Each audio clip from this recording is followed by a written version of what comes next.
Oh, hey there. Didn't notice you watching. Well, since you're here now, might as well give you some instructions. Yesterday in class, you should have started your rocket. Here's the procedure you're going to follow today. First, when the guest teacher tells you, you're going to go and retrieve your bin with your scissors and your rulers, if you still need your ruler. You should have all cut your cone tube. The only people who might not are people who are absent. So if you're sitting at a table where somebody was absent, please show them how to do the cone tube. The first thing we worked on yesterday after the cone tubes was cutting out the fins.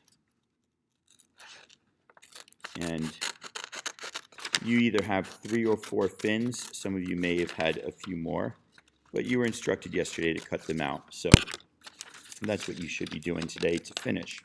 If you have finished this and you've cut all your fins out, then you can skip that step and go right to the next one.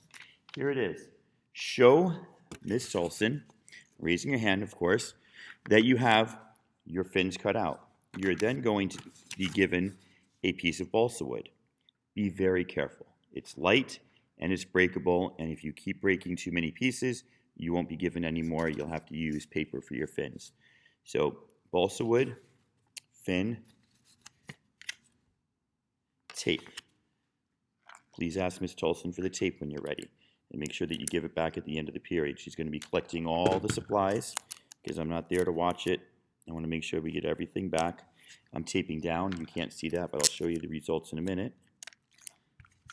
As a matter of fact, I went off the edge there, so I'm going to redo that piece.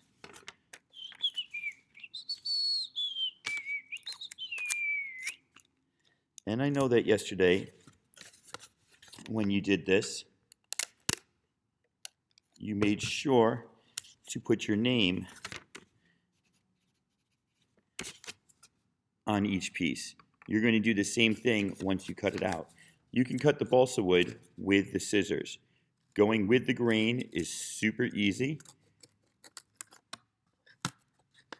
Be careful that you don't overdo it because it will cut itself and kind of decide, oh, hey, we'll cut this whole thing. Going against the grain, which is what I'm doing now, is not as easy, but you can do it. And then going on the curve is the hardest part. I know you probably feel as though you know how to cut things, but I'm going to tell you, the deeper in here you get, the easier it is to cut. When you try to cut something only at the end there, it doesn't cut. When you cut it deep in here, it cuts a lot better. And I would suggest coming from both sides until you get a really good cut. Don't go crazy because you'll split the wood. Use short little snips, one piece at a time. Right, now I just got that curve left. That's going to be the hard part.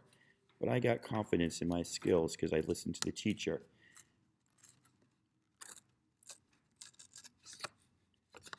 And what I'm doing here is I've cut this part, but I don't want to keep going up there, so I'm just going to cut straight up here to cut out that little bit.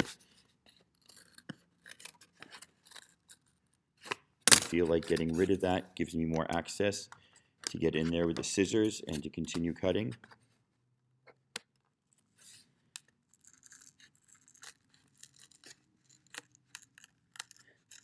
Now I know the scissors aren't perfect, but the reason we're not using the knives is because I've got to give you a knife safety test and a knife lesson, and I just simply don't have the time to do that with my absence right now.